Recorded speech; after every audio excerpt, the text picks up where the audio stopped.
আজ আমরা দেখতে চলেছি 2021 সালে রিলিজ হয় একটি অসাধারণ মুভি, যার নাম হলো লাস্ট সানরাইজ। এটি মূলত একটি সায়েন্স ফিকশন সার্ভাইভাল মুভি, যেখানে হঠাৎ করে একদিন খুবই ভয়ানকভাবে সূর্য বিস্ফোরিত হয়ে যায়। পৃথিবী থেকে চলে যায় সূর্যের সমস্ত তাপ এবং আলো, আর পুরো পৃথিবীতে নেমে আসে ভয়ানক অন্ধকার। এরপর আস্তে আস্তে পৃথিবী থেকে পানি, বিদ্যুৎ, অক্সিজেন এই সমস্ত কিছুই এক এক করে ধ্বংস হয়ে যায়। এমনকি পৃথিবীর তাপমাত্রাও এতটাই নিচে নেমে আসে যে কিছুদিনের মধ্যেই পুরো পৃথিবী একদম বরফে জমে যায়, আর মৃত্যু হতে থাকে পৃথিবীর শত শত মানুষের। পৃথিবীর এমনই এক ভয়ানক পরিস্থিতিতে মানুষ কি সূর্য ছাড়াও বেঁচে থাকতে পেরেছিল, নাকি মহাকাশ থেকে মুছে গিয়েছিল পৃথিবীর অস্তিত্ব, সেটাই আমরা দেখব এই মুভিটিতে। তাহলে চলুন ঘুরে আসা যাক সূর্যহীন এক অন্ধকার পৃথিবীর গল্প থেকে। তো গল্পটি শুরু হয় ভবিষ্যৎ পৃথিবীতে, যখন পৃথিবী দাঁড়িয়েছিল ধ্বংসের একদম দ্বার প্রান্তে। এখানে আমরা মহাকাশের কিছু দৃশ্য দেখতে পাই। একজন মেয়ে আমাদেরকে একটি ভয়েস ন্যারেশনের মাধ্যমে বলছিল, মানব সভ্যতাকে টিকিয়ে রাখার জন্য সবচাইতে প্রয়োজনীয় তিনটি জিনিস হচ্ছে অক্সিজেন, পানি এবং সূর্য। তবে আস্তে আস্তে যদি পৃথিবীর এই তিনটি জিনিসই বিলুপ্ত হতে থাকে, তখন পৃথিবীও এগিয়ে যেতে থাকে ধ্বংসের দিকে। তবে পৃথিবী টিকে থাকার জন্য সবচাইতে বেশি জরুরি সূর্যোদয়। কিন্তু পৃথিবী থেকে যদি সূর্যই গায়েব হয়ে যায় আর হারিয়ে যায় সূর্যোদয়ের অস্তিত্ব, চিরদিনের জন্য পৃথিবীতে নেমে আসে অন্ধকার, তখন পৃথিবীর অবস্থা যে কতটা ভয়ানক হতে পারে সেটা আমরা এখন খুব ভালোভাবেই বুঝতে পারছি। কারণ প্রায় বহু বছর সময় পার হয়ে গিয়েছে। আমরা এখন এমন একটি পৃথিবীতে বসবাস করছি যেখানে সূর্যোদয়ের অস্তিত্ব পর্যন্ত নেই। তবে এমন পৃথিবীতে আমরা যে প্রায় কতদিন ধরে বসবাস করছি সেই ব্যাপারে কারো কাছেই কোনো হিসেব নেই। কারণ বহুদিন ধরে সূর্যোদয় না হওয়ার ফলে এখন কোনোভাবেই পৃথিবীর সময়ের হিসেব রাখা সম্ভব নয়। তবে একটা সময় ছিল যখন মানুষ বিভিন্ন প্রাকৃতিক সম্পদকে কাজে লাগিয়ে সেগুলো থেকে ন্যাচারাল রিসোর্সের মাধ্যমে সহজভাবে জীবনযাপন করত। কিন্তু পৃথিবীর এত বড় একটি বিপর্যয়ের ফলে পৃথিবীর গাছপালা ধ্বংস হয়ে যায়, যার ফলে পৃথিবীর অক্সিজেনের পরিমাণও অনেক বেশি কমে যায়। তাই বর্তমানে মানুষ নিজেদের জীবনযাপনের জন্য যত ধরনের রিসোর্সের প্রয়োজন রয়েছে সেই সমস্ত রিসোর্সের পাওয়ার এখন সরাসরি সূর্য থেকেই উৎপন্ন করে। কিন্তু একটানা প্রায় বহু বছর ধরে সূর্যের পাওয়ারের ব্যবহারের ফলে আস্তে আস্তে এই সূর্যটিও একদম ধ্বংস হয়ে যায়। সূর্যের সম্পূর্ণ পাওয়ারে একদম শেষ হয়ে যায়, যার ফলে সম্পূর্ণ পৃথিবী এখন পুরোপুরিভাবে অন্ধকারের নিচে ডুবে যায়। আর এভাবেই অন্ধকারে কেটে যায় অনেকগুলো বছর। মানুষ বহু বছর ধরে সূর্যের আলো দেখেনি, আর দিনের বেলা সৌন্দর্য যে কেমন হয় সেটা এখন মানুষ ভুলেই গিয়েছে। তবে এখনো মানুষ পুরোপুরিভাবে বিশ্বাস করে যে কোনো একদিন নিশ্চয়ই আবারও সূর্যোদয় হবে। এবার আমরা কয়েক বছর আগের ঘটনা দেখতে পাই, যেখানে ইয়ং নামক একটি ছেলে ঘুম থেকে ওঠে আর সে নিজের জন্য নাস্তা তৈরি করতে ব্যস্ত হয়ে পড়ে। ইয়ংয়ের আবার এলসা নামক একটি রোবট ছিল। রোবটটি অনেক উন্নত মানের হাইটেক সম্পন্ন একটি রোবট। ইয়ংয়ের দৈনন্দিন জীবনের বিভিন্ন কাজে সে তাকে সহায়তা করে থাকে। সকালবেলা ঘুম থেকে ওঠা শুরু করে সারাদিন সে কি কি কাজ করবে সেই সমস্ত ব্যাপারে ইনস্ট্রাকশন দেয় এলসা। তো ইয়ং এখানে পুরোপুরিভাবে ফ্রেশ হওয়ার পর ভিডিও কলের মাধ্যমে একটি প্রেস কনফারেন্সে জয়েন করে।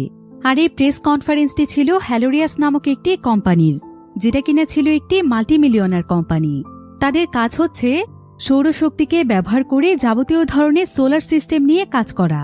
তো তারা এখানে ইয়ংকে সোলার সিস্টেমের ব্যাপারে কিছু ডাটা দেয়। ইয়ং তখন সেগুলোকে অ্যানালাইসিং করতে শুরু করে, কারণ এই কোম্পানির ডাটা অ্যানালাইসিং এর কাজে ছিল ইয়ংয়ের। আসলে এই কোম্পানিটি সূর্য থেকে এনার্জি সংগ্রহ করে সোলার সিস্টেমের মাধ্যমে সেটাকে পুরো দেশের মানুষের কাছে প্রোভাইড করে থাকে। আর এই হ্যালোরিয়াসই ছিল চায়নার সবচাইতে বড় কোম্পানি, যেটা কিনা পুরো চায়নার 4 ভাগের মধ্যে প্রায় 3 ভাগ অঞ্চলে সোলার এনার্জি প্রোভাইড করে থাকে। আর এই কোম্পানির সিইওর নাম হচ্ছে হুয়াং। তো হুয়াং প্রতিদিনের মতো ইয়ংকে তার কাজ বুঝিয়ে দিলে ইয়ং খুব সুন্দরভাবে তার ডাটা অ্যানালাইসিং এর কাজটি করে ফেলে এবং সেটা সঙ্গে সঙ্গেই তাদের কোম্পানির ওয়েবসাইটে আপলোড করে দেয়। আর এটাই মূলত ছিল তার কাজ। ভিডিওর এই পর্যায়ে আপনাদেরকে এমন একটি অ্যাপের সঙ্গে পরিচয় করিয়ে দিতে চাই, যেটার নাম হচ্ছে ক্রিকেক্স। এখানে প্রতিদিন জিলিতে পাচ্ছেন 50টি ফ্রি স্পিন। বাংলাদেশের সবচাইতে বিশ্বস্ত এবং জনপ্রিয় প্ল্যাটফর্মের নাম হচ্ছে ক্রিকেক্স, যার বর্তমান brand ambassador cricketer Dinesh Kartik. CPL উপলক্ষে ক্রিকেক্সে চলছে 50 মিলিয়ন টাকার মেগা বোনাস উৎসব। মাত্র 500 টাকা ডিপোজিটে পাচ্ছেন 300 টাকা পর্যন্ত বোনাস, সেই সাথে প্রতি ডিপোজিটে 5% পর্যন্ত বোনাস। জন্মদিনে ক্রিকেক্স থেকে পাচ্ছেন 1000 টাকা স্পেশাল বোনাস। এছাড়াও এভিয়েটর গেমে পাচ্ছেন 10% ক্যাশব্যাক, সর্বোচ্চ 50,000 পর্যন্ত। সপ্তাহের লাকি ড্রতে অংশ নিয়ে জিতে নিতে পারেন আইফোন 15 প্রো। ক্রিকেক্স দিচ্ছে সহজ টাকা উত্তোলনের সুবিধা, যেমন বিকাশ, নগদ, রকেট, উপায় এবং ব্যাংকের মাধ্যমে। এখনই পিন কমেন্ট থেকে ক্রিকেক্স অ্যাপে ফ্রি রেজিস্ট্রেশন করুন এবং আপনার উপার্জনের যাত্রা শুরু করুন। এই সমস্ত অ্যাপে টাকা ইনভেস্ট করার আগে একবার ভেবে নেবেন, কারণ এগুলোতে আর্থিক ক্ষতির সম্ভাবনা রয়েছে। তবে এভাবেই যখন একদিন ইয়ং তার ডাটাগুলো অ্যানালাইসিং করছিল, তখন সে খুবই ভয়ঙ্কর একটি ব্যাপার লক্ষ্য করে। সেটা হলো সূর্যের সবচাইতে কাছের যে নক্ষত্র রয়েছে, যেটার নাম হচ্ছে প্রক্সিমা সেন্টোরি, সেই নক্ষত্রটি হঠাৎ করেই আস্তে আস্তে গায়েব হয়ে যাচ্ছে। এটা এত বেশি পরিমাণে গায়েব হয়ে গিয়েছে যে খুব ভালোভাবে লক্ষ্য না করলে এটা বোঝাই যাবে না যে সূর্যের কাছে কোনো নক্ষত্র রয়েছে। তবে এই বিষয়টি জানতে পেরে ইয়ং অনেক ঘাবড়ে যায়, কারণ এটা পৃথিবীর জন্য অনেক দুশ্চিন্তার একটি বিষয় ছিল। কারণ সূর্যের পাশের নক্ষত্রই যদি গায়েব হয়ে যায়, তাহলে সূর্যের উপর নিশ্চয়ই এর প্রভাব পড়বে, আর সূর্যের উপর কোনো প্রভাব পড়া মানে পৃথিবীর দিকে বিপদ আসা। তাই সে তার হাইটেক রোবট এলসার কাছে এই ব্যাপারে জানতে চায়। কিন্তু এলসা এখানে সমস্ত কিছু অ্যানালাইসিং করে তাকে জানায় যে মহাবিশ্ব এবং সৌরজগৎ সম্পর্কে রিসার্চ করে এমন তথ্য কোথাও পাওয়া যায়নি যে সূর্যের আশেপাশের কোনো নক্ষত্র গায়েব হলে সূর্যের কোনো ক্ষতি হবে। এবার এটা জানতে পেরে ইয়ং কিছুটা নিশ্চিন্ত হয়। তাই সে আজকের মতো দ্রুত তার কাজ শেষ করে বাইরে চলে যায়। ইয়ং তাদের পুরো শহরটিকে ঘুরে ঘুরে দেখছিল। এখানে দেখা যায় যে তাদের শহরের প্রায় প্রত্যেকটি জায়গাতেই হ্যালোরিয়াস কোম্পানির বিভিন্ন সোলার সিস্টেম কেনাবেচা হচ্ছিল, এবং শহরের প্রত্যেকটি মানুষই এখন এই সোলার সিস্টেম ব্যবহার করে, কারণ এই কোম্পানির সোলার সিস্টেমে অনেক ধরনের ফ্যাসিলিটি রয়েছে এবং তাদের কোম্পানির নিজস্ব কিছু ডিভাইসও রয়েছে। তো আশেপাশে আবার হ্যালোরিয়াস কোম্পানিরই একটি বিজ্ঞাপন চলছিল, যেখানে বলা হচ্ছিল আমাদের হ্যালোরিয়াস কোম্পানি চায়নার প্রায় প্রত্যেকটি কোনায় কোনায় পৌঁছে গিয়েছে। চায়নার প্রায় 4টি ডিস্ট্রিক্টের মধ্যে 3টি ডিস্ট্রিক্টেই আমরা আমাদের সেবা পৌঁছে দিয়েছি, তবে ডিস্ট্রিক্ট 4-এ এখনও আমাদের সেবা পৌঁছয়নি। তাই এখন থেকে ডিস্ট্রিক্ট 4-এ আমরা আমাদের কোম্পানির পক্ষ থেকে ফ্রিতেই আমাদের সোলার সিস্টেমের ফ্যাসিলিটি প্রোভাইড করব। আসলে তারা এই কারণেই এই কাজটি করছিল, যাতে করে ডিস্ট্রিক্ট 4-এও তাদের কোম্পানির প্রমোশন হয়ে যায়, আর সেখানকার মানুষও পরবর্তীতে তাদের কোম্পানির সোলার সিস্টেম ব্যবহার করে। এবার পুরো শহরে একটু ঘুরে ফিরে ইয়ং তার বাড়িতে ফিরে আসে, আর পরের দিন সকালে প্রতিদিনের মতোই সে তার কাজ শুরু করে। কিন্তু আজকে যখন সে সূর্যের এনার্জি নিয়ে অ্যানালাইসিং করছিল, তখন সে একটি বিষয় লক্ষ্য করে। সে দেখতে পায় যে গতকালকের তুলনায় আজকে সূর্যের আলো প্রায় 15% কমে গিয়েছে, আর এটা আস্তে আস্তে নিচের দিকেই নামছে, যেটা দেখে ইয়ং অনেক বেশি ঘাবড়ে যায়। তাই সে এই বিষয়টি নিয়ে আরও একটু রিসার্চ শুরু করে, আর সে তার রোবট এলসাকে বলে যে সেও যেন সবকিছু একটু রিসার্চ করে তাকে এই ব্যাপারে কিছু জানায়। এবার এলসা তার সিস্টেমের মাধ্যমে কিছুক্ষণ রিসার্চ করে তাকে জানায় যে সে যেমনটা সন্দেহ করেছিল সেটা সত্য হতে যাচ্ছে। অর্থাৎ সে ধারণা করেছিল যে নক্ষত্র গায়েব হয়ে যাওয়ার কারণে সূর্যের মধ্যে বিশাল রকমের পরিবর্তন ঘটবে এবং সূর্যের উপর এর অনেক বড় ধরনের প্রভাব পড়বে, আর তার এই ধারণা সত্য হতে চলেছে। তবে ইয়ং এবার জানতে পারে যে আসলে সূর্যের আশেপাশের কোনো নক্ষত্রই গায়েব হয়নি, বরং সূর্যের আলো এখন এতটাই কমে গিয়েছে যার ফলে সেই নক্ষত্রের অস্তিত্বই খুঁজে পাওয়া যাচ্ছে না। ইয়ং এখানে একটি বিষয় খুব ভালোভাবেই বুঝে যায় যে মানুষের সৌরশক্তির অপব্যবহারের ফলে আজকে সূর্যের এই অবস্থা হয়েছে। এবার ইয়ং তখন সঙ্গে সঙ্গেই হুয়াংকে ফোন করে, যে কিনা হ্যালোরিয়াস কোম্পানির সিইও। তার আসলে হুয়াংয়ের উপর সন্দেহ হচ্ছিল যে সে হয়তো সূর্যের এই বিষয়টি সম্পর্কে জানত। তাই সে এখানে হুয়াংকে বলে, তুমি এই সব কিছু জানতে, তাই না, যে নক্ষত্রের গায়েব হয়ে যাওয়ার ফলে সূর্যের উপর এর প্রভাব পড়বে? তারপরও তুমি কেন আমাদেরকে কোনো কিছু বলনি? অতিরিক্ত মাত্রায় সৌরশক্তি ব্যবহারের ফলে সূর্য এখন ধ্বংসের পথে, আর এই বিষয়গুলো সম্পর্কে জেনে শুনে তুমি তারপরও তোমার কোম্পানির কাজ চালিয়ে গিয়েছ। তুমি কেন এমনটা করেছ? কিন্তু হুয়াং তার কথার কোনো উত্তর দেয় না, বরং সে তাকে উল্টো বলে, আচ্ছা তুমি তো একজন রিসার্চার, তাহলে আমাকে এটা বলো তো যে সূর্য যদি সত্যি সত্যি ধ্বংস হয়ে যায় এবং নক্ষত্রের মতো সূর্যও পৃথিবী থেকে গায়েব হয়ে যায়, তাহলে মানুষ কিভাবে বেঁচে থাকবে? ইয়ং তখন তাকে বলে, সৃষ্টিকর্তা মানুষকে অনেক জ্ঞান দিয়েছে, তাই মানুষ পরিস্থিতির সঙ্গে নিশ্চয়ই কোনো না কোনো উপায় বের করে ফেলবে। একথা শুনে হুয়াং প্রথমে হাসে, এরপর সে তাকে বলে, ও আচ্ছা তাই নাকি, তাহলে আমি তোমাকে একটি অ্যাড্রেস দিচ্ছি, সেটা তুমি লিখে নাও। যদি কোনোভাবে সূর্যের ধ্বংস হয়ে যাওয়ার পরও তুমি সার্ভাইভ করতে পারো, তাহলে অবশ্যই তুমি আমার সঙ্গে এই অ্যাড্রেসে দেখা করতে আসবে। তবে অ্যাড্রেসটি লিখতে লিখতে ইয়ং এর মনে পড়ে যায় যে যদি সত্যি সত্যি সূর্য ধ্বংস হয়ে যায় তাহলে পৃথিবীর সবচাইতে বড় সমস্যা হবে তাপমাত্রায়। কারণ সূর্য না থাকলে পৃথিবীর তাপমাত্রা এত পরিমাণে নিচে নেমে যাবে যে পুরো পৃথিবী একদম বরফে পরিণত হয়ে যাবে। এমনকি ঠান্ডা এত পরিমাণে বেড়ে যাবে যে পৃথিবীতে কোনো মানুষের বেঁচে থাকা তো দূরের কথা, বরং গাছপালা থেকে শুরু করে জীবজন্তু কিছুই বাঁচতে পারবে না। আর গাছপালা না থাকলে তো পৃথিবী এবং মানব সভ্যতার অস্তিত্ব হারিয়েই যাবে। আর এই বিষয়টি ইয়ংয়ের মাথায় আসার পর ইয়ং প্রচণ্ড ঘাবড়ে গিয়ে তার বাড়ির পাশের একটি অ্যাপার্টমেন্টের মধ্যে চলে আসে, যেখান থেকে সূর্যকে অনেক পরিষ্কারভাবে দেখা যায়। এরপর সে সোজা সেই অ্যাপার্টমেন্টের বারান্দায় চলে আসে, যেখানে সেই অ্যাপার্টমেন্টে বসবাসকারী একটি মেয়ে ছিল। এরপর তারা দুজন মিলে খুব মনোযোগ সহকারে সূর্যটিকে পর্যবেক্ষণ করছিল। কিন্তু কিছুক্ষণের মধ্যেই দেখা যায় যে হঠাৎ করে সূর্যটি ব্লিঙ্ক করতে শুরু করে, অর্থাৎ সূর্যের আলো অদ্ভুতভাবে জ্বলছিল এবং নিভছিল, যেটা পৃথিবীর ইতিহাসে কোনো দিনও হয়নি। সেই অ্যাপার্টমেন্টের মেয়েটির নাম হচ্ছে চ্যান। চ্যান এখানে এমনটা হতে দেখে ইয়ংকে বলে, আমার মনে হচ্ছে বড় কোনো বিপদ আসতে চলেছে, তুমি তাড়াতাড়ি তোমার রুমে চলে যাও ইয়ং। অন্যদিকে আমাদেরকে পুরো শহরের পরিস্থিতি দেখানো হয়, যেখানে দেখা যায় যে সূর্যের এই অদ্ভুত রকমের ব্লিঙ্ক দেখার জন্য পুরো শহরে তোলপাড় শুরু হয়ে গিয়েছে। শহরের সমস্ত মানুষেরা নিজেদের বাড়ি থেকে বেরিয়ে রাস্তায় চলে এসেছে। যদিও এটা পৃথিবীর মানুষের জন্য অন্যরকম এক অভিজ্ঞতা ছিল, কিন্তু তারপরও সমস্ত মানুষেরা অনেক ভয় পাচ্ছিল। সবাই ভাবছিল যে আজকেই হয়তো পৃথিবী ধ্বংস হয়ে যাবে। পৃথিবীর সমস্ত দেশগুলোর TV channel, social media, internet প্রত্যেকটি জায়গাতেই সূর্যের এই ব্লিঙ্কের ব্যাপারে নিউজ হচ্ছিল। এবার শহরের সমস্ত মানুষই যখন সূর্যটিকে দেখছিল, ঠিক তখনই সূর্যের মধ্যে বিশাল বড় এক বিস্ফোরণ ঘটে। আর মুহূর্তের মধ্যে অনেক জোরে জোরে ব্লিঙ্ক করতে করতে সূর্য পুরোপুরিভাবে নিভে যায়। আর দেখতে দেখতে সম্পূর্ণ পৃথিবী একদম অন্ধকারে ছেয়ে যায়। সমস্ত জায়গাগুলোতে এতটাই অন্ধকার নেমে আসে যে আশেপাশের কোনো কিছুই ঠিকভাবে দেখা যাচ্ছিল না। শহরের প্রত্যেকটি মানুষই এতে প্রচণ্ড রকমের ভয় পেয়ে যায়। চ্যান তার অ্যাপার্টমেন্টের লাইটগুলো অন করতে থাকে, আর ইয়ং দ্রুত তার হাইটেক রোবট এলসার কাছে চলে আসে। আর সে এলসার মাধ্যমে সূর্যের বর্তমান পরিস্থিতি দেখার চেষ্টা করছিল। আসলে তার কাছে মনে হচ্ছিল যে সূর্য গায়েব হওয়ার সঙ্গে সঙ্গে পৃথিবীর তাপমাত্রাও হয়তো দ্রুত গতিতে কমতে শুরু করবে। কিন্তু চেক করার পর দেখা যায় যে তাপমাত্রা একদম স্বাভাবিক আছে, কোনো কিছুতেই বিন্দুমাত্র পরিবর্তন ঘটেনি।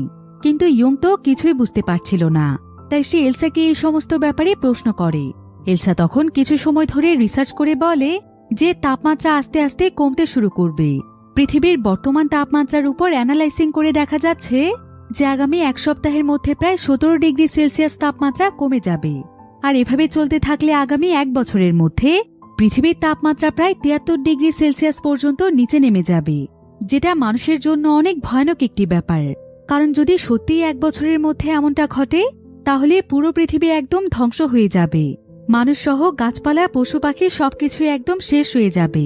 গাছপালা ধ্বংস হয়ে যাওয়ার কারণে মানুষ খাদ্যের অভাবে মরতে থাকবে এবং তীব্র ঠান্ডাতেও প্রচুর পরিমাণে মানুষ মারা যাবে। পৃথিবী পরিণত হয়ে যাবে বরফের একটি গোলাতে। মহাবিশ্বে পৃথিবীর আর কোনো অস্তিত্বই থাকবে না। পৃথিবীও হয়ে যাবে বাকি গ্রহগুলোর মতো সাধারণ একটি গ্রহ। এখন এই সমস্ত বিষয়গুলো ইয়ং চ্যানকে জানায়, আর সে চ্যানকে যত তাড়াতাড়ি সম্ভব সুরক্ষিত একটি জায়গাতে চলে যেতে বলে। আর সে নিজেও সমস্ত পরিস্থিতি দেখার জন্য দ্রুত বাহিরে বেরিয়ে আসে। এরপর সে দেখতে পায় যে শহরের প্রত্যেকটি মানুষই প্রচণ্ড রকমের আতঙ্কিত অবস্থায় রয়েছে। তারা মার্কেট থেকে অতিরিক্ত সোলারের ব্যাটারি সংগ্রহের চেষ্টা করছে, কারণ তাদের প্রত্যেকের কাছে এখন যেই সোলারটি রয়েছে সেটা আর কোনোভাবেই চার্জ হওয়া সম্ভব নয়। তবে সূর্য না উঠলে পরবর্তীতে এই সোলার সিস্টেমও আর কোনো কাজে লাগবে না।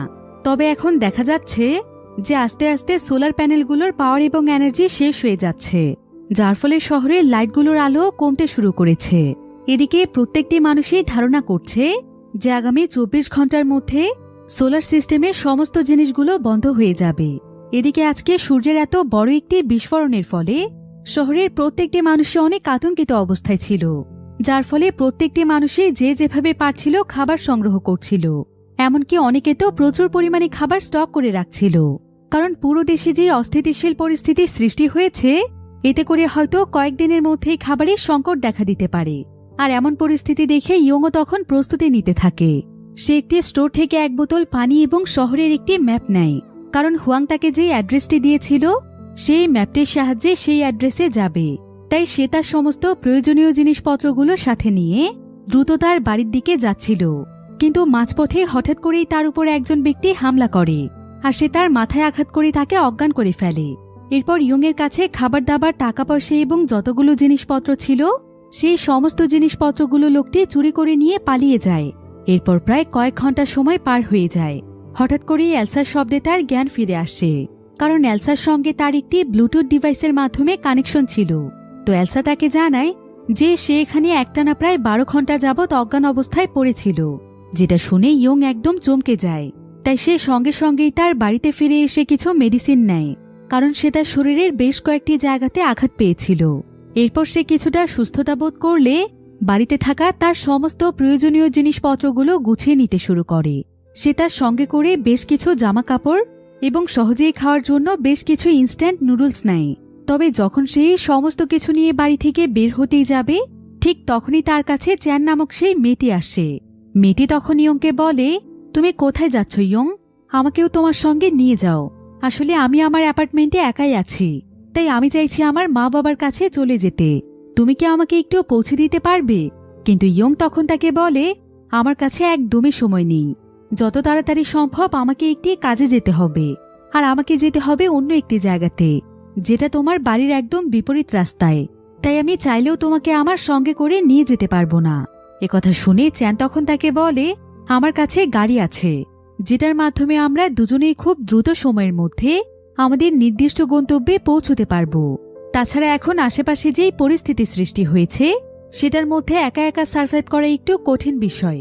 এখন এই সমস্ত কথা শুনে ইয়ংও রাজি হয়ে যায়, কারণ তার কাছে কোনো গাড়ি ছিল না, আর তাই দ্রুত সময়ে সেখানে পৌঁছানোর জন্য সে চ্যানের সঙ্গে যেতে চায়। এরপর তারা দুজন মিলে পুরোপুরিভাবে প্রস্তুত হয়ে বেরিয়ে পড়ে।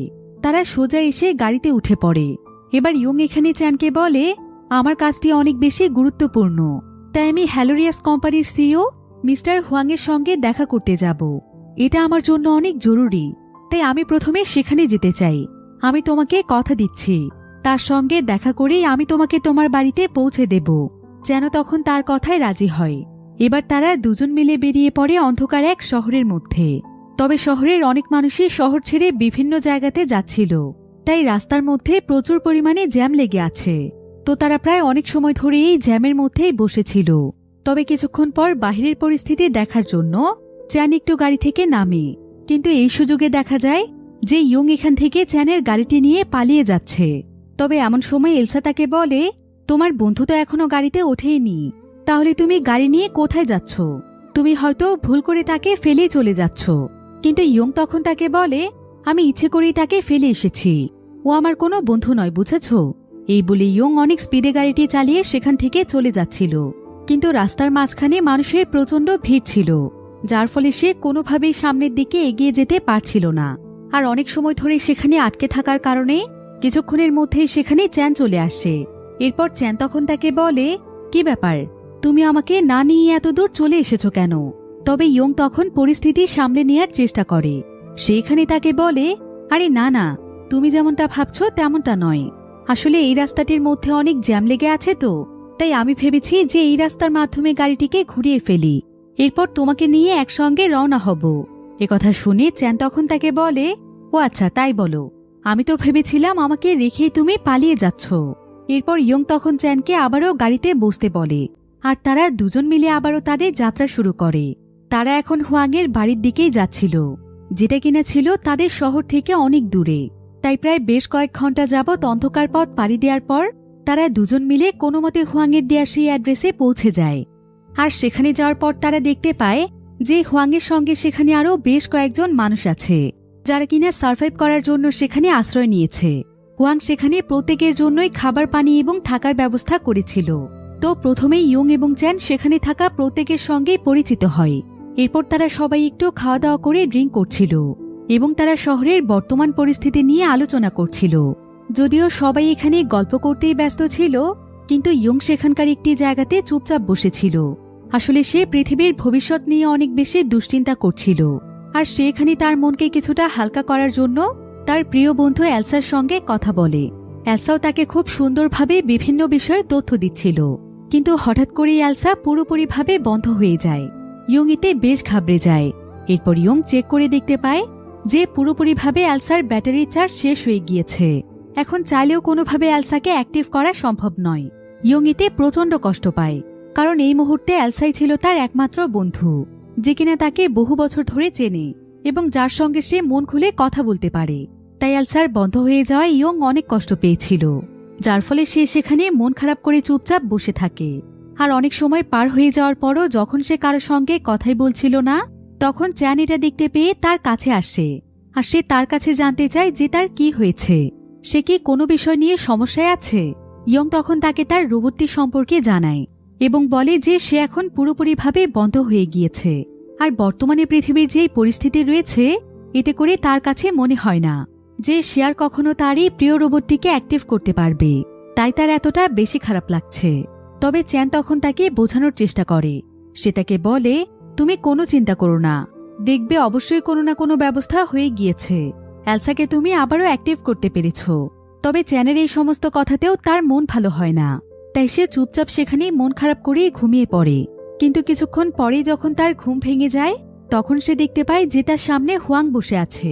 তবে হুয়াংয়ের উপর তার অনেক রাগ হচ্ছিল, কারণ তার কাছে মনে হচ্ছিল যে হুয়াং এবং তার মতো যেই সমস্ত মানুষেরা রয়েছে, অর্থাৎ যারা কিনা সৌরশক্তিকে এতদিন ব্যবহার করে গিয়েছে, তাদের জন্যই আজকে পৃথিবীর এই অবস্থা। কিন্তু ইয়ং একটি বিষয় ভালোভাবেই জানে যে হুয়াং অনেক ধনী একজন মানুষ, আর হুয়াংকে এখানে অনেক রিল্যাক্সও দেখা যাচ্ছে। তার মানে এমনও হতে পারে যে তার কাছে এই পরিস্থিতি মোকাবেলার কোনো উপায় রয়েছে। হয়তো এমন কোনো উপায় আছে যেটার মাধ্যমে পৃথিবীর সবকিছুকে স্বাভাবিক করা যাবে। তাই ইয়ং তখন হুয়াংকে এই বিষয়ে জিজ্ঞাসা করে যে তার কাছে এমন কোনো উপায় আছে কিনা। কিন্তু হুয়াং এখানে তাকে বলে, আমার কাছে এমন কোনো উপায় জানা নেই, তবে আমি আমার লাইফের প্রত্যেকটি পরিস্থিতিতেই অনেক এনজয় করেছি, তাই এই পরিস্থিতিতেও আমি এতটা রিল্যাক্স আছি। তাছাড়া আমার বাড়ির ভেতরেই আমি সমস্ত ব্যবস্থা করে রেখেছি, যেটার মাধ্যমে বাহিরে যা কিছুই হয়ে যাক, আমি অন্তত বাড়ির ভেতরে সুরক্ষিত থাকব। তাই আমি আমার বাকি জীবনটা এই বাড়ির ভেতরেই কাটিয়ে দেব। তবে ইয়ংয়ের মাথায় এখানে একটি কথাই ঘুরপাক খাচ্ছিল। সে ভাবছিল যে সূর্য হঠাৎ করে কেন এইভাবে গায়েব হয়ে যাবে। এর পেছনে নিশ্চয়ই বড় কোনো কারণ রয়েছে, আর যদি সে কোনোভাবে সেই কারণটি বের করে ফেলতে পারে, তাহলে নিশ্চয়ই কোনো না কোনো উপায় বের করা যাবে, যেটার মাধ্যমে হয়তো পরিস্থিতি আবারও স্বাভাবিক করা সম্ভব। আর এই বড় কারণটির ব্যাপারে হুয়াং হয়তো সবকিছু জানে, যেটা সে যেভাবেই হোক তার কাছ থেকে লুকোতে চাইছে। তাই সে হুয়াংকে সবকিছু খুলে বলার জন্য বারবার অনুরোধ করতে থাকে। সে তাকে বারবার এটা বোঝানোর চেষ্টা করে যে পৃথিবীতে সূর্য না থাকার ফলে সামনে কি হতে চলেছে, আর তাদের জন্য কতটা ভয়ানক ভবিষ্যৎ অপেক্ষা করছে। একটা সময় এমন আসবে যে পৃথিবীতে আর কোনো মানুষ এবং প্রাণীর অস্তিত্বই থাকবে না। প্রত্যেকটি মানুষের নিজেদের চোখের সামনে নিজেদের কাছের মানুষদের মৃত্যু দেখবে। তাই সে অন্তত একটিবার চেষ্টা করে দেখতে চায়, যদি সে কোনোভাবে পৃথিবীকে বাঁচাতে পারে, তবে এই কাজটি করার জন্য তার সবকিছু জানাটা জরুরি। তো এখানে ইয়ংয়ের এই সমস্ত কথা শোনার পর হুয়াং তাকে সবকিছু খুলে বলতে শুরু করে। সে তাকে বলে, তুমি হয়তো ভাবছ যে সোলার সিস্টেম ব্যবহারের ফলে সূর্যের পাওয়ার এবং এনার্জি আস্তে আস্তে শেষ হয়ে গিয়েছে, তাই হয়তো কোনো না কোনোভাবে তুমি আমাকেও দোষী মনে করো। কিন্তু এর পেছনে অনেক বড় একটি কারণ রয়েছে। সূর্যের এই ধ্বংস হঠাৎ করেই একদিনের মধ্যেই হয়নি। আসলে আমাদের মহাকাশে এমন একটি সিভিলাইজেশন রয়েছে যারা কিনা টিকে থাকার জন্য বিভিন্ন গ্রহ এবং নক্ষত্রের মধ্য থেকে প্রচুর পরিমাণে পাওয়ার এবং শক্তি সংগ্রহ করে। আর তাদের এই বিপুল পরিমাণ শক্তি সংগ্রহের জন্যই প্রতিনিয়ত তারা এক একটি করে গ্রহ ধ্বংস করতে থাকে এবং সেই সমস্ত গ্রহের সমস্ত এনার্জি তারা নিয়ে নেয়। অর্থাৎ সেই সমস্ত গ্রহগুলো নক্ষত্রের মাধ্যমে তারা তাদের নিজেদের সমস্ত চাহিদা পূরণ করে। আর কিছুদিন আগেই একটি গবেষণার মাধ্যমে জানা যায় যে সেই সিভিলাইজেশন আমাদের সূর্যের পাশে একটি ওয়ার্ম হোল তৈরি করেছে, যেটা সূর্যের চাইতেও কয়েক লক্ষ গুণ বড়। আর সেই ওয়ার্ম হোলে প্রতিনিয়ত সূর্যকে নিজের দিকে আকৃষ্ট করছিল, যার ফলে আস্তে আস্তে সূর্য সেই ওয়ার্ম হোলের মধ্যে হারিয়ে যায়, যার ফলে আমাদের পৃথিবী পুরোপুরিভাবে নিজের গ্র্যাভিটি হারিয়ে ফেলে গতিহীনভাবে ঘুরতে থাকে। আর এবার সেই সিভিলাইজেশন সেই প্রত্যেকটি গ্রহর মতো করে আমাদের পৃথিবী নামক এই গ্রহটিকে টার্গেট করেছে এবং তারা পৃথিবীর একমাত্র নক্ষত্র সূর্যকে নিয়ে নিয়েছে। তাই আমাদের পৃথিবীও হয়তো খুব শীঘ্রই ধ্বংস হতে চলেছে। তবে মহাকাশের এই অবিশ্বাস্য ঘটনাটি গবেষণার মাধ্যমে জানা গেলেও হুয়াং এটা জানতে পেরেছে সূর্য গায়েব হওয়ার কিছু সময় আগে। হুয়াংয়ের এই সমস্ত কথা শুনে ইয়ং বুঝতে পারে যে সে আসলে হুয়াংকে ভুল বুঝেছিল। পৃথিবীতে এখন যা কিছু ঘটছে প্রাকৃতিকভাবেই ঘটছে এবার হুয়াং ইয়ংকে একটি অ্যাড্রেস দেয়, যেটা কিনা ছিল চায়নার ডিস্ট্রিক্ট 4-এর একটি অ্যাড্রেস। তো এই অ্যাড্রেসটি দিয়ে হুয়াং তাকে বলে, তুমি যদি সত্যিই সার্ভাইভ করতে চাও তাহলে এই অ্যাড্রেস অনুযায়ী ডিস্ট্রিক্ট 4-এ চলে যাও, কারণ সেখানে সার্ভাইভ করার মতো কিছু ব্যবস্থা রয়েছে। তাই যত তাড়াতাড়ি সম্ভব তোমার বন্ধু চ্যানকে নিয়ে সেখানে চলে যাও। এরপর সে চ্যানকে নিয়ে দ্রুত গাড়িতে উঠে পড়ে, আর তারা সঙ্গে সঙ্গেই রওনা হয়ে যায় ডিস্ট্রিক্ট 4-এর উদ্দেশ্যে। তবে গাড়ি স্টার্ট করার আগে তারা একটি বিষয় লক্ষ্য করে। তারা দেখতে পায় যে গাড়িটির বিভিন্ন জিনিসপত্র প্রচণ্ড ঠান্ডা হয়ে আছে, এমনকি গাড়ির সামনে থাকা ছোট্ট একটি গাছের মধ্যেও বরফ জমে গিয়েছে। সেই সাথে ইয়ং তার সঙ্গে করে যেই বোতলটি এনেছিল সেই বোতলের পানিও পুরোপুরিভাবে বরফে জমে গিয়েছে। এসব দেখে তাদের আর বুঝতে বাকি থাকে না যে পৃথিবীর তাপমাত্রা এখন কতটা দ্রুত হারে কমতে শুরু করেছে। তাপমাত্রা এখন এতটাই কমে গিয়েছে যেটা পরিমাপ করলে হয়তো মাইনাসের ঘরেই থাকবে। তাই তারা দুজনই এটা দেখে বেশ ভয় পেয়ে যায়। কিন্তু তারপরও তারা সার্ভাইভ করার জন্য যত তাড়াতাড়ি সম্ভব হুয়াংয়ের দেয়া সেই অ্যাড্রেসের দিকে যেতে শুরু করে। আর কিছু দূর যাওয়ার পর তারা দেখতে পায় যে মহাকাশের দিকে বিশাল বড় একটি স্পেস শাটল উড়ে যাচ্ছে। তো এই স্পেস শাটলটি দেখে চ্যান বলে ওঠে, এ সময় আবার এই স্পেস শাটলটি কোথায় যাচ্ছে? ইয়ং তখন তাকে বলে, আমার কাছে মনে হচ্ছে যে স্পেস শাটলটি কোনো ধনী মানুষদের, যারা কিনা বাঁচার জন্য পৃথিবী ছেড়ে অন্য কোনো গ্রহতে চলে যাচ্ছে, যেখানে মোটামুটি পৃথিবীর মতো আবহাওয়া রয়েছে। তো এই সমস্ত ব্যাপারে গল্প করতে করতে তারা দুজন মিলে প্রায় কয়েক মাইল রাস্তা পার হয়ে যায়। আর কিছুক্ষণের মধ্যেই তারা পৌঁছে যায় সেই জায়গাতে যেখানে চ্যানের মা বাবা রয়েছে। ইয়ং আসলে চ্যানকে প্রথমে এই জায়গাতে পৌঁছে দেওয়ার জন্যই এসেছে। তো ইয়ং তার কথা মতো চ্যানকে তার জায়গা মতো পৌঁছে দিয়ে সে একাই রওনা হয়ে যায় ডিস্ট্রিক্ট 4-এর উদ্দেশ্যে। কিন্তু যখন সে অনেকটা দূরে চলে যায় ঠিক তখনই সে দেখতে পায় যে চ্যান আসলে গাড়ির ভেতরে একটি দরকারি কার্ড ফেলে রেখে গিয়েছে, আর এটা হয়তো তার অনেক প্রয়োজন হতে পারে। একথা চিন্তা করে ইয়ং আবারও গাড়িটিকে ঘুরিয়ে ফেলে। সে সোজা চলে আসে চ্যানদের বাড়িতে। তবে এখানে আসার পর সে দেখতে পায় যে চ্যান তার বাড়িতে একা একাই মন খারাপ করে চুপচাপ বসে আছে। ইয়ং তখন জানতে চায় যে তার কি হয়েছে আর কেন সে এভাবে মন খারাপ করে বসে আছে। চ্যান তখন তাকে জানায় যে সে তার পুরো বাড়িটি তন্ন তন্ন করে খুঁজেছে, কিন্তু কোথাও সে তার মা বাবাকে খুঁজে পায়নি। ইয়ং তখন তাকে বলে, আসলে সূর্য ধ্বংস হয়ে যাওয়ার পর শুধুমাত্র এই শহর নয়, বরং প্রত্যেকটি শহরের মানুষই নিরাপদ আশ্রয়ের জন্য চলে গিয়েছে। তাই আমার মনে হয় তারাও এই শহর ছেড়ে কোনো নিরাপদ স্থানে গিয়েছে। কিন্তু চ্যান তখন ইয়ংকে তার পেছনে তাকাতে বলে। ইয়ং সঙ্গে সঙ্গে পেছনে তাকিয়ে দেখতে পায় যে আসলে শহরে সবাই পালাতে পারলেও প্রচণ্ড ঠান্ডার কারণে চ্যানের মা বাবা এখানেই মারা গিয়েছে। তবে ইয়ং আবার এখানে একটি বিষয় দেখতে পায়, আসলে এখানে একটি অ্যাকোরিয়াম রয়েছে, কিন্তু ঠান্ডা এখন এত পরিমাণ বেড়ে যাচ্ছে যে এই পুরো অ্যাকোরিয়ামটি এখন জমে যেতে শুরু করেছে, যেটা দেখে ইয়ং খুবই ভয় পেয়ে যায়। তবে এমন সময় আবার ইয়ং চ্যানের বাবার হাতে একটি চিঠি দেখতে পায়, আর চিঠিটি খোলার পর সে বুঝতে পারে যে এই চিঠিটি আসলে চ্যানের জন্যই লেখা হয়েছে, যেখানে লেখা ছিল, জানি না আমরা আর কখনো তোমাকে দেখতে পাবো কিনা, কিন্তু সবসময় একটি কথা মনে রাখবে, মা বাবা তোমার কাছ থেকে যত দূরেই থাকে না কেন তোমাকে আমরা সবসময় অনেক ভালোবাসি। এই ধ্বংস হয়ে যাওয়া পৃথিবীতে নিজের প্রতি যত্ন নিও মা। চিঠিটি আসলে চ্যানকে তার বাবা লিখেছিল। তবে এখানে দেখা যায় যে যখন তার বাবা চিঠিটি লিখছিল তার কিছুক্ষণ পরেই একদল ডাকাত এসে তাদের উপর হামলা করে, আর তাদের কাছে যত ধরনের খাবার, পানি এবং জিনিসপত্র ছিল সেই সবকিছু তাদের কাছ থেকে ছিনিয়ে নিয়ে তাদেরকে মেরে ফেলে সেখান থেকে চলে যায়। এদিকে বাবার লেখা চিঠিটি পড়ে চ্যান প্রচণ্ড রকমের কাঁদছিল। সে তার মা বাবার মৃত্যু কিছুতেই মেনে নিতে পারছিল না। তাই ইয়ং তখন চ্যানকে তার জীবনের গল্প বলে। সে তাকে বলে, জানো চ্যান, তোমার তো তাও মা বাবা বেঁচে ছিল এবং তুমি খুব ভালো করেই জানো যে তোমার মা বাবা কে, কিন্তু আমার ভাগ্যে কোনোদিন সেটাও জোটেনি। আজ পর্যন্ত আমি এটাই জানি না যে আমার মা বাবা কে। ছোটবেলায় আমাকে একজন মানুষ কুড়িয়ে পেয়েছিল, আর সেই আমাকে পরবর্তীতে একটি অনাথ আশ্রমে দিয়ে দেয়। আমি ছোটবেলা থেকে একা একা সেখানেই বড় হয়েছি। কোনোদিন এটা জানতেও পারিনি যে আমার মা বাবার চেহারাটা দেখতে কেমন। তাহলে একবার চিন্তা করে দেখো, আমার চাইতে তোমার ভাগ্যটা কত ভালো।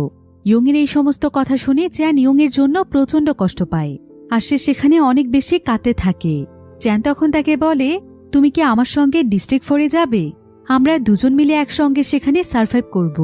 আমি শুনেছি সেখানে নাকি সার্ভাইভার্সদের জন্য শেল্টার রয়েছে, তাই আমরা দুজন সেখানে যেতে পারলেই বেঁচে থাকার জন্য সেখানে কোনো না কোনো ব্যবস্থা হয়ে যাবে। এখন চ্যানেরও পৃথিবীতে আপন বলতে আর কেউ না থাকার কারণে চ্যান তার সঙ্গে যেতে রাজি হয়।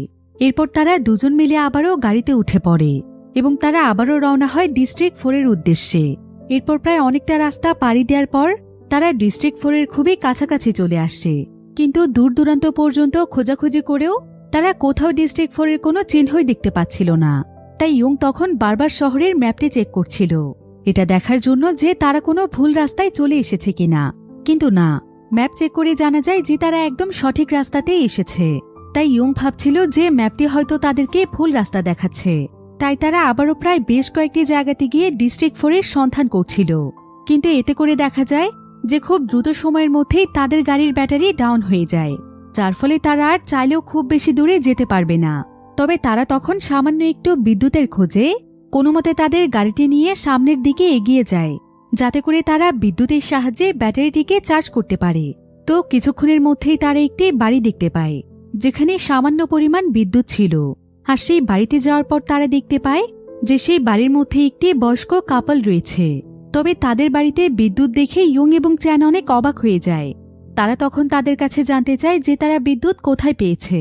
সেই বয়স্ক কাপল তখন তাদেরকে জানায় যে তাদের কাছে নাকি অনেক বিদ্যুৎ আছে, তারা দেশের এই পরিস্থিতিতে মানুষকে বিদ্যুৎ দিয়ে সাহায্য করছে। ইয়ং জানতে চায় যে তারা আসলে বিদ্যুৎ কোথায় পেয়েছে। সেই দম্পতি তখন তাকে জানায় যে তারা তাদের কাছে জমিয়ে রাখা কিছু কয়লার মাধ্যমে বিদ্যুৎ উৎপন্ন করছে। তো এরপর সেই দম্পতি তাদের দুজনের অনেক আদর যত্ন করে। এমন সময় সেখানে সেই বয়স্ক মহিলাটি দেখতে পায় যে চ্যান প্রচণ্ড ঠান্ডায় কাঁপছে। তাই সে তখন চ্যানকে বলে, আমাদের বাথরুমে গরম পানি রাখা আছে, তুমি চাইলে সেটা ব্যবহার করতে পারো। একথা শুনে চ্যান অনেক খুশি হয়ে যায়। আর সে তখন সেই বৃদ্ধ মহিলাটির সঙ্গে বাথরুমে যাওয়ার পর গরম পানির মধ্যে তার ঠান্ডা হাতগুলোকে ডুবিয়ে রাখে। এদিকে সেই বৃদ্ধ মহিলা বাথরুমের দরজা বন্ধ করে চলে যায়। এরপর সেই দম্পতি ইয়ং এর উপরও হামলা করে। তারা তাকে মেরে তার কাছ থেকে তাদের গাড়ির চাবিটি নিয়ে নেয় এবং তাদের এই কাজের জন্য তার কাছ থেকে ক্ষমা চেয়ে তারা বেরিয়ে যায়। আর ততক্ষণে চ্যান বাথরুম থেকে বেরিয়ে এসে তাদের পিছু পিছু দৌড়তে থাকে, যাতে করে কোনোভাবে সে তাদের গাড়িটিকে বাঁচাতে পারে। কিন্তু অনেক চেষ্টা করার পরও কিছুতেই কোনো লাভ হয় না। চ্যানের এতে বেশ মন খারাপ হয়ে যায়। তবে চ্যান এখানে দেখতে পায় যে ইয়ং এর পায়ে আঘাত লাগার কারণে তার পায়ে ক্ষত তৈরি হয়েছে। তাই ইয়ং এখন ঠিকমতো হাঁটতে পারছিল না, যার ফলে সে তখন চ্যানকে বলে, তুমি আমার জন্য এখানে বসে থেকো না, আমি তোমাকে ডিস্ট্রিক্ট 4-এর পুরো অ্যাড্রেস ভালোভাবে দিয়ে দিচ্ছি। তুমি এখনই যেভাবেই হোক ডিস্ট্রিক্ট 4-এর উদ্দেশ্যে চলে যাও, কারণ সময়ের সাথে সাথে ঠান্ডা আরও বাড়তে থাকবে। তাই আমাকে সঙ্গে নিলে তুমি সময় মতো সেখানে পৌঁছতে পারবে না, কারণ আমি এখন ঠিকমতো হাঁটতেই পারছি না। কিন্তু চ্যান তাকে ফেলে কোনোভাবেই যেতে চাইছিল না। সে তাকে বারবার বোঝানোর চেষ্টা করছিল যে এই পৃথিবীতে এখন তার আপন বলতে সে ছাড়া আর কেউ নেই, তাই সে যদি মরেও যায় তাও সে তাকে রেখে যাবে না। এসব কথা বলে চ্যান ইয়ংকে কোনো মতে তার সঙ্গে যাওয়ার জন্য রাজি করিয়ে ফেলে। এরপর তারা দুজন মিলে আবারও নিজেদেরকে সামলে নিয়ে বেরিয়ে পড়ে ডিস্ট্রিক্ট 4-এর উদ্দেশ্যে। তারা দুজন মিলে বেশ ভালোভাবে কিছু গরম জামা কাপড় পরেছিল, কারণ এখন এই তীব্র ঠান্ডার মধ্যেই তাদের দুজনকে প্রায় অনেকটা রাস্তা পায়ে হেঁটেই পার হতে হবে। তবে ডিস্ট্রিক্ট 4 ছিল এখান থেকে অনেক দূরে, তাই তারা আস্তে আস্তে এই অন্ধকার জায়গাগুলো পাড়ি দিচ্ছিল। কিন্তু প্রায় অনেকটা রাস্তা পাড়ি দেওয়ার পর তাদের দুজনেরই প্রচণ্ড পরিমাণে খিদে পেয়েছিল। তাই তারা একটি জায়গাতে বসে পড়ে। আর তাদের কাছে যে ইনস্ট্যান্ট নুডল ছিল তারা সেখানে বসে সেই নুডলসগুলো খায়। আর কিছুক্ষণ বিশ্রাম নিয়ে তারা আবারও বেরিয়ে পড়ে তাদের গন্তব্যের উদ্দেশ্যে। তবে যাওয়ার পথে তারা লক্ষ্য করে যে আজকের রাতের আকাশটা খুবই সুন্দর লাগছে, যেটা এর আগে কোনোদিন লাগেনি। তাই তারা এই আকাশের সৌন্দর্য উপভোগ করতে করতে মনে সাহস নিয়ে সামনের দিকে এগিয়ে যেতে থাকে। তবে পথ চলতে ইয়ং এর অনেক কষ্ট হচ্ছিল, তাই চ্যানও অনেক কষ্ট করেই তাকে নিয়ে পথ চলছিল। আর এক পর্যায়ে দেখা যায় যে তারা দুজন মিলে এমন একটি জায়গাতে এসেছে যেখানে কিছু বাড়িঘর এবং কিছু গাড়ি রাখা ছিল। তাই তারা ভাবছিল যে এটাই হয়তো ডিস্ট্রিক্ট 4। তবে এমন সময় তারা আবার সেখানে তাদের গাড়িটিও দেখতে পায়, যেটা সেই বৃদ্ধ দম্পতি চুরি করে নিয়ে পালিয়েছিল। কিন্তু তারা যখনই তাদের গাড়িটির কাছে যায় ঠিক তখনই সেখানে কয়েকজন লোক চলে আসছে, যেটা দেখে তারা দুজনই প্রথমে সেখানে লুকিয়ে পড়ে। আর সেই লোকগুলোর কথোপকথন শুনেই তারা বুঝতে পারে যে এরা আসলে বাহির থেকে মানুষদেরকে তাদের সঙ্গে ধরে নিয়ে যাচ্ছে, কারণ এই জায়গাটি আসলে ছিল একটি কয়লার খনি। আর এই কয়লার খনিতে কাজ করার জন্যই তারা মানুষদেরকে ধরে নিয়ে যাচ্ছে, যাতে করে তারা সার্ভাইভ করার জন্য বিদ্যুৎ পেতে পারে। তো এখানে তাদের দুজনের পালানোর মতো আর কোনো রাস্তা ছিল না। তাই ইয়ং তখন চ্যানকে বাঁচানোর জন্য সে নিজে গিয়ে সেই লোকগুলোর কাছে ধরা দেয়। আসলে ইয়ং প্রথমে চ্যানকে পছন্দ না করলেও এখন তার চ্যানের জন্য অনেক মায়া কাজ করছিল। তো এদিকে সেই লোকগুলো ইয়ংকে ধরে নিয়ে যাওয়ার পর চ্যান কোনোভাবেই ইয়ংকে ফেলে সেখান থেকে পালিয়ে যেতে চাইছিল না। সে যেভাবেই হোক ইয়ংকে বাঁচাতে চাইছিল। তবে এমন সময় সে আবার তাদের সেই গাড়িটির মধ্যে একটি পেপার স্প্রে খুঁজে পায়, আর সে সেটা নিয়েই চলে যায় ইয়ংকে বাঁচাতে। তবে সেখানে তাদের সঙ্গে সেই লোকগুলোর মারামারি শুরু হয়ে যায়, কিন্তু চ্যান কোনো মতে তাদের চোখে পেপার স্প্রেটি মেরে দেওয়ার কারণে সে খুব সহজেই ইয়ংকে নিয়ে সেখান থেকে পালিয়ে আসতে পারে। এরপর তারা দ্রুত তাদের গাড়িতে চড়ে সেখান থেকে বেরিয়ে যায়। আর কিছুদূর আসার পরেই তারা একটি সাইনবোর্ড দেখতে পায়, যেখানে লেখা রয়েছে ডিস্ট্রিক্ট 4, অর্থাৎ তারা ডিস্ট্রিক্ট 4-এর রাস্তায় ঢুকে পড়েছে। যেটা দেখে তারা অনেক খুশি হয়ে যায়। আর ইয়ং এখানে বুঝতে পারে যে আসলে ডিস্ট্রিক্ট 4-এ প্রচণ্ড রকমের জিওথার্মাল এনার্জি রয়েছে, যার ফলে মানুষ এখানে সূর্য ছাড়াও প্রায় অনেক দিন পর্যন্ত সার্ভাইভ করতে পারবে। এই এলাকাতে চাষাবাদ করাও সম্ভব, ফলে এখানে অক্সিজেন এবং খাবার দাবারের কোনো সংকটই থাকবে না। তো এবার তারা অনেক দ্রুত গতিতে ডিস্ট্রিক্ট 4-এর এলাকাতে ঢুকে পড়তে থাকে। কিন্তু কিছু দূর যাওয়ার পরেই দেখা যায় যে তাদের গাড়িটি অনেক দ্রুত গতিতে বরফে জমে যাচ্ছে। এমনকি রাস্তার পিচগুলো বরফে জমে যাওয়ার কারণে গাড়ির চাকাগুলোকে রাস্তা আঁকড়ে ধরছিল। এদিকে অতিরিক্ত ঠান্ডার ফলে গাড়িটি আস্তে আস্তে চলতে চলতেই বন্ধ হয়ে যায়। এমনকি তাদের গাড়িটিও বরফে জমে এতটাই শক্ত হয়ে যায় যে তারা কোনোভাবেই গাড়ির দরজা খুলে বাইরে যেতে পারছিল না, যার ফলে এখানেই তাদের আশা ভরসা সবকিছু একদম শেষ হয়ে যায়। সময়ের সাথে সাথে তাদের গাড়ির ভেতরটাও প্রচণ্ড রকমের ঠান্ডা হয়ে যায়। তাদের হাত পাও একদম বরফে জমে শক্ত হয়ে যায়। এমন সময় তাদের গাড়িতে থাকা একটি রোবট বলে ওঠে, গাড়ির মধ্যে যেই যাত্রীরা রয়েছেন সবাই সাবধান, গাড়ির সম্পূর্ণ পরিবেশ প্রচণ্ড নিম্ন তাপমাত্রায় চলছে, তাই কিছুক্ষণের মধ্যেই আপনারা মারা যাবেন। একথা শুনে তারা বুঝে যায় যে তাদের মৃত্যু ঘনিয়ে এসেছে। তাই তারা একে অপরের হাত চেপে ধরে তারা দুজনের মৃত্যুর জন্য অপেক্ষা করতে থাকে। তো এবার অনেক সময় পার হয়ে যাওয়ার পর চ্যান এখানে বারবার ইয়ংয়ের নাম ধরে ডাকছিল, কিন্তু ইয়ং তার ডাকে একদমই সাড়া দিচ্ছিল না। চ্যান এতে অনেক ভয় পেয়ে যায়। সে বুঝে যায় যে ইয়ং আর বেঁচে নেই, সে তাকে ছেড়ে সারা জীবনের মতো চলে গিয়েছে। এটা বুঝতে পেরে চ্যান সেখানে প্রচণ্ড রকমের কাঁদতে থাকে, আর সে ইয়ংয়ের কাঁধে মাথা রেখেই কাঁদতে কাঁদতে ঘুমিয়ে পড়ে। ধীরে ধীরে তার পুরো শরীর জমতে শুরু করেছে। কিন্তু কিছুক্ষণ পরেই দেখা যায় যে তাদের গাড়ির পাশে আরও একটি বড় গাড়ি এসে থামে, যারা কিনা ডিস্ট্রিক্ট 4-এর উদ্দেশ্যেই যাচ্ছিল। তো তারাই তখন ইয়ংদের গাড়ির দরজাটিকে বাহির থেকে খুলে ফেলে। এরপর তারা চেক করে দেখতে পায় যে এখানে চ্যান এবং ইয়ং দুজনেই জীবিত আছে। তাই তারা দ্রুত তাদের দুজনকে সেই গাড়ি থেকে উদ্ধার করে তাদেরকে তাদের নিজেদের গাড়িতে উঠিয়ে নেয়। এরপর তারা সোজা প্রবেশ করে ডিস্ট্রিক্ট 4-এর একদম ভেতরে, যেখানে শহরের শত শত সার্ভাইভার্সরা রয়েছে।